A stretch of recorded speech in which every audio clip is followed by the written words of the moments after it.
ಈ ಮರ್ಡರ್ ಕೇಸ್ನಲ್ಲಿ D gang ಜೈಲು ಪಾಲಾಗಿದ್ದಾಗಿದೆ. ಪೊಲೀಸರು ಚಾರ್ಜ್ ಶೀಟ್ ನ ನೀಟಾಗಿ ಕೋರ್ಟ್ ಮುಂದೆ ಫೈಲ್ ಮಾಡಿದ್ದು ಆಗಿದೆ. ಈಗಿರೋಂಥದ್ದು ಆ ಚಾರ್ಜ್ ಶೀಟ್ ನಲ್ಲಿ ಇರೋಂಥದ್ದನ್ನ ಪ್ರೂವ್ ಮಾಡಬೇಕು. ಹೆಂಗ್ ಪ್ರೂವ್ ಮಾಡ್ತಾರೆ? ನ್ಯಾಯಾಲಯದ ಮುಂದೆ ಸೂಕ್ತ ಸಾಕ್ಷ್ಯಾಧಾರಗಳ ಮುಖಾಂತರ. ಅಲ್ಲೇ ಇರೋದು ಸವಾಲು.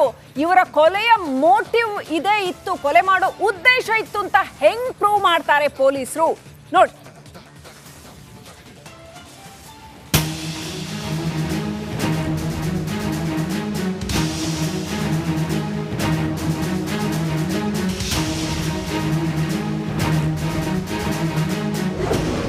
ಅಶ್ಲೀಲ ಸಂದೇಶ. ರೇಣುಕಾಸ್ವಾಮಿ ನೆತ್ತರು ಹರಿಯೋಕೆ ಕಾರಣ ಪವಿತ್ರ ಗೌಡಗೆ ಕಳಿಸಿದ ಅಶ್ಲೀಲ ಸಂದೇಶ. ಇದರಿಂದಾನೇ ರೊಚ್ಚಿಗೆದ್ದ ದರ್ಶನ್ ರೇಣುಕಾಸ್ವಾಮಿಯ ನೆತ್ತರು ಹರಿಸಿದ್ದಾನೆ. ಪ್ರೇಯಸಿ ಹೇಳಿದಂತೆ ರೇಣುಕಾಸ್ವಾಮಿಯನ್ನ ಹತ್ಯೆಗೈದಿದ್ದಾನೆ. ಆದ್ರೆ ಇಲ್ಲೊಂದು ಪ್ರಶ್ನೆ ಉದ್ಭವಿಸುತ್ತೆ. ಪವಿತ್ರ ಹೇಳಿದಂತೆ ದರ್ಶನ್ ರೇಣುಕಾನ ಕೊಲೆ ಮಾಡಿದ್ದೇಕೆ ಅಂತ. ಕಾಟೇರನಿಗೂ ಕಿಲ್ಲರ್ ಲೇಡಿಗೂ ಸಂಬಂಧ ಏನು ಅಂತ.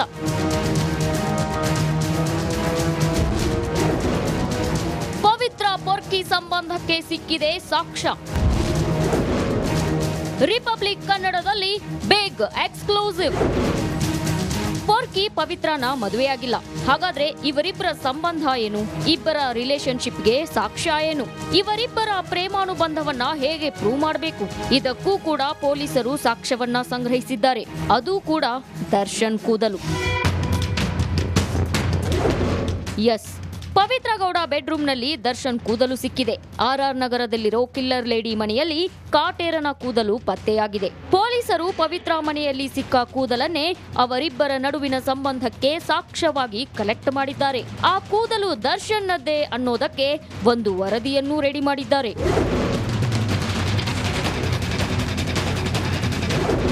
ನೋಡಿದ್ರಲ್ವಾ, ಈ ಡಿ ಗ್ಯಾಂಗ್ ಚಾಪೆ ಕೆಳಗೆ ನುಗ್ಗಿದ್ರೆ ಪೊಲೀಸರು ರಂಗೋಲಿ ಕೆಳಗೆ ನುಗ್ಗಿದ್ದಾರೆ. ಖಾಕಿ ಕಲೆಕ್ಟ್ ಮಾಡಿರೋ ಸಾಕ್ಷ್ಯಗಳನ್ನ ನೋಡ್ತಿದ್ರೆ ಕೊಲೆ ಕೇಸಲ್ಲಿ ಕಾಟೇರ ತಪ್ಪಿಸಿಕೊಳ್ಳೋಕೆ ಚಾನ್ಸೇ ಇಲ್ಲ. Nagaraj, crime bureau, republic Kannada.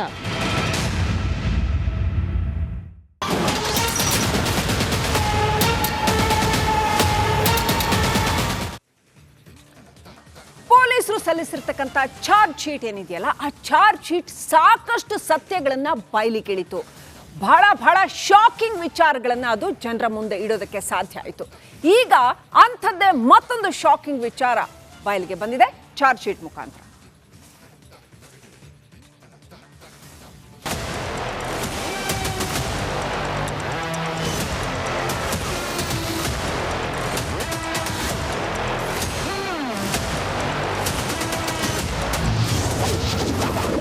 Lipstick ರಾಣಿಯ ಮನೆಯಲ್ಲಿ ದರ್ಶನ್ ಗಿಫ್ಟ್. ನೆನಪಿನ ಕಾಣಿಕೆಗಳ ತಾಣವಾಗಿತ್ತು ಪವಿತ್ರ ಗೌಡ ಮನೆ. ರೇಣುಕಾಸ್ವಾಮಿ ಕೊಲೆ ಮಾಡಿ ಜೈಲು ಸೇರಿರೋ ದರ್ಶನ್ಗೆ ಚಾರ್ಜ್ ಶೀಟ್ ಶಾಕ್ ಕೊಟ್ಟಿದೆ. ಪೊಲೀಸರು ಇಂಚಿಂಚು ಡೀಟೇಲ್ಸ್ನ ಬರೋಬ್ಬರಿ 3991 ಪುಟಗಳ ಚಾರ್ಜ್ ಶೀಟ್ನಲ್ಲಿ ದಾಖಲು ಮಾಡಿದ್ದಾರೆ. ಇದರಲ್ಲಿ ಪೊರ್ಕಿ ಹಾಗೂ ಲಿಪ್ಸ್ಟಿಕ್ ರಾಣಿ ಪವಿತ್ರ ನಡುವಿನ ಪ್ರತಿ ಒಂದು ಅಂಶವನ್ನು ನಮೂದು ಮಾಡಿದ್ದಾರೆ ಪೊಲೀಸರು.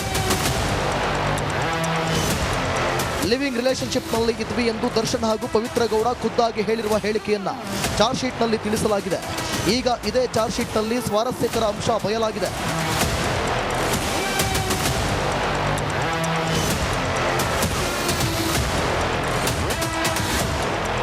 ಎಸ್, ನಟ ದರ್ಶನ್ಗೆ ಬರುತ್ತಿದ್ದ ಗಿಫ್ಟ್ ನೆನಪಿನ ಕಾಣಿಕೆಗಳು ಪವಿತ್ರ ಗೌಡ ಮನೆಗೆ ಹೋಗ್ತಾ ಇದ್ವಂತೆ.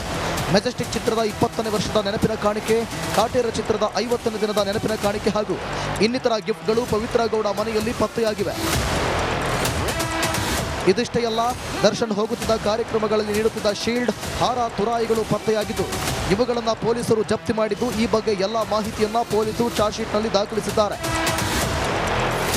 Nagaraj, crime bureau, republic Kannada.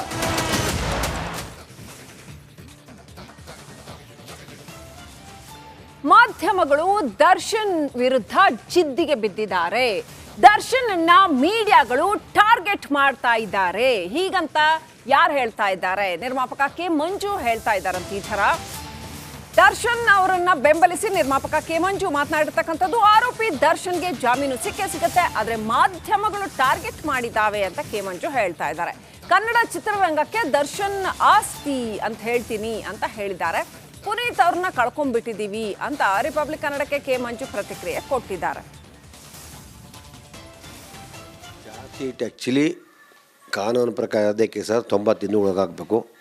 ಅದನ್ನು ನಮ್ಮ ಅಧಿಕಾರಿಗಳು ಮಾಡಿದ್ದಾರೆ. 90 ದಿನ ಮೇಲೆ ಅವ್ರು ಬೇಲ್ ಅಪ್ಲೈ ಮಾಡಬೇಕು, ಮಾಡ್ತಾರೆ. ಅವ್ರ ಮನೆಯವ್ರಿಗೆ ಗೊತ್ತಿದೆ ಏನು ಯಾವ ರೀತಿ ಹುಡುಕೋದ್ರೆ. ಯಾಕೆಂದರೆ ಈ ಥರ ಕೇಸ್ಗಳು ಎಷ್ಟಾಗಿದೆ. ಈ ದರ್ಶನ್ ಒಂದೇನ ಫಸ್ಟ್ ಟೈಮ್ ಕೇಸ್ ಅದು ಇಲ್ಲ. ಈ ಥರ ಎಷ್ಟು ಇನ್ನೂ ಇದಕ್ಕಿಂತ ತುಂಬ ಇನ್ನೂ ಬೇರೆ ಥರ ಇದೆ. ಅದು ದರ್ಶನ್ ಯಾಕೆ ಟಾರ್ಗೆಟ್ ತುಂಬ ಹೈಲೈಟ್ ಆಗಿರುತ್ತೆ. ಒಬ್ಬ ನಟ, ಒಬ್ಬ ಸೆಲೆಬ್ರಿಟಿ ಅಂತ. ಅವನು ಮನುಷ್ಯನೇ, ಅವನು ಮಾಡಿದ್ದನೋ ಬಿಟ್ಟು ನಾವು ಯಾರಿಲ್ಲ. ನ್ಯಾಯಾಲಯಕ್ಕೆ ಮಾತ್ರ ಗೊತ್ತಾಗುತ್ತದೆ. ಅದನ್ನು ನಾವು ಕೆಲವು ಮಾಧ್ಯಮದವರಾಗ್ಬೋದು, ಕೆಲವು ಬೇರೆಯವರು, ಕೆಲವು ರಾಜಕೀಯದವರಾಗ್ಬೋದು, ಕೆಲವು ಅಧಿಕಾರಿಗಳು ಅವನ್ನ ಟಾರ್ಗೆಟ್ ಆಗಿದೆ ಅಂತ ನನಗೆ ತುಂಬ ಜನ ಹೇಳ್ತಾರೆ. ನಾನು ನೋಡಿಲ್ಲ, ಕೇಳಿದ್ದೀನಿ ಅಷ್ಟೇ.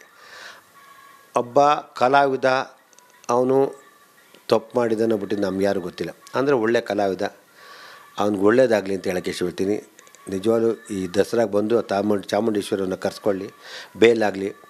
ಅದೇ ರೀತಿ ನಮ್ಮ ವೀರೇಂದ್ರ ಸ್ವಾಮಿ ಅವನು ಅವ್ರ ಶ್ರೀಮತಿಗೆ ನಮ್ಮ ಸರ್ಕಾರದಲ್ಲಿ ಯಾವುದೋ ಒಂದು ಕೆಲಸ ಕೊಡಲಿ. ಸರ್ಕಾರದ ಒಂದು ಕೆಲಸ ಎಷ್ಟೋ ಜನ ಕೊಟ್ಟಿದ್ದೀರ. ನಮ್ಮ ರಾಜ್ಯ ಸರ್ಕಾರಕ್ಕೆ ದಯವಿಟ್ಟು ಮನವಿ ಮಾಡ್ತೀನಿ, ಯಾವುದಾದ್ರು ಒಂದು ಪೋಸ್ಟ್ ಕೊಡಿ ಆ ಹೆಣ್ಣು ಮಗುಗೆ, ಒಳ್ಳೇದಾಗಲಿ. ಅವ್ರ ತಂದೆ ತಾಯಿಗೆ ನೋಡ್ಕೊಳ್ಳೋಂಥ ಪಾಪ ಆ ಹೆಣ್ಮಗು ಆಗಲಿ. ದರ್ಶನ್ ಬಂದಮೇಲೆ ಏನೋ ಮಾಡ್ತಾರೆ. ಇವತ್ತು ಆಲ್ರೆಡಿ ನಾವು ಚಿತ್ರರಂಗದಲ್ಲಿ ನಮ್ಮ ಪುನೀತ್ ರಾಜ್ಕುಮಾರ್ ಕಳ್ಕೊಂಡು ಚಿತ್ರರಂಗ ತುಂಬ ಸೊರಗ್ತಾ ಇದ್ದೀವಿ. ನಾವು ತುಂಬ ಒಳ್ಳೊಳ್ಳೆ ಕಲಾವಿದರು ಕಳ್ಕೊಂಬಿಟ್ಟಿದ್ದೀವಿ. ದರ್ಶನ ಕಳ್ಕೊಂಡ್ರೆ ತುಂಬ ಕಷ್ಟ ಆಗ್ಬಿಡುತ್ತೆ. ಅದರಿಂದ ಅವ್ರು ಬೇಗ ಬರಲಿ. ಅಭಿಮಾನಿಗಳು ದಯವಿಟ್ಟು ಅಷ್ಟೇ, ನೀವು ಆತುರವಾಗಿ ಮಾತಾಡೋದು, ಏನನ್ನು ಹುಚ್ಚುಟ್ಟಂತ ಮಾತಾಡಬೇಡಿ. ಎಲ್ಲರೂ ಯಾವತ್ತಾರು ಇವತ್ತು ಕಿತ್ತಾರೆ, ನಾಳೆ ಒಂದಾಗ್ತಾರೆ. ಅದರಿಂದ ಭೇದ ಭಾವ ಬಿಟ್ಟು ಅವ್ರು ಒಳ್ಳೇದಾಗಲಿ ಅಂತ ಪೂಜೆ ಮಾಡಿ, ಅದನ್ನು ಬಿಟ್ಬಿಟ್ಟು ನಾವು ಏನೇ ಮಾಡಿದ್ರೆ ನ್ಯಾಯಾಲಯಕ್ಕೆ ಎಲ್ಲರೂ ಸುಮ್ಮನೆ ಒಂದು ಬರ್ತದೆ. ನಮ್ಮ ನ್ಯಾಯಮೂರ್ತಿಗಳೆಲ್ಲ ಗೊತ್ತಿರ್ತದೆ, ಕೋರ್ಟ್ ಗೊತ್ತಿರ್ತದೆ.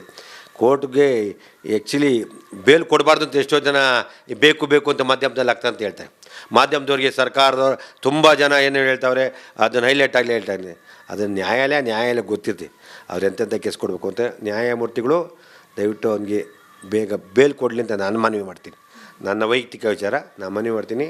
ಯಾಕೆಂದ್ರೆ ತುಂಬ ಜನ ಪ್ರೊಡ್ಯೂಸರ್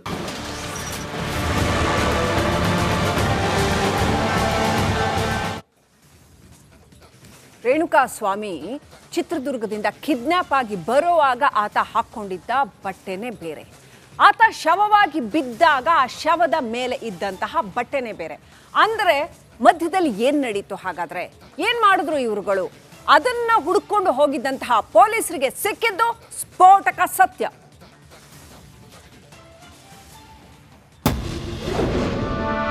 ಆರೋಪಿಗಳ ಟಿ ಶರ್ಟ್ ರಹಸ್ಯ ಬಯಲು. ಹಚ್ಚೆ ಮುಚ್ಚಿಡಲು ಡಿ ಗ್ಯಾಂಗ್ ಹೈಡ್ರಾಮಾ. ಚಿತ್ರದುರ್ಗದಿಂದ ರೇಣುಕಾ ಸ್ವಾಮಿಯನ್ನ ಕಿಡ್ನಾಪ್ ಮಾಡಿ ಕರ್ಕೊಂಡು ಬರುವಾಗ ಧರಿಸಿದ್ದ ಬಟ್ಟೆಯೇ ಬೇರೆದು. ಪಟ್ಟಣಗೆರೆ ಶೆಡ್ನಲ್ಲಿ ಕೊಲೆಯಾದ ವೇಳೆ ಮೃತನು ಧರಿಸಿದ್ದ ಬಟ್ಟೆಯೇ ಬೇರೆದಾಗಿದೆ. ತನಿಖೆಯ ವೇಳೆ 2 ಫೋಟೋಗಳನ್ನ ನೋಡಿದ ಪೊಲೀಸರಿಗೆ ಎರಡೆರಡು ಶರ್ಟ್ ಹೇಗೆ ಬಂತು ಅನ್ನೋ ಅನುಮಾನ ಕಾಡತೊಡಗಿತು.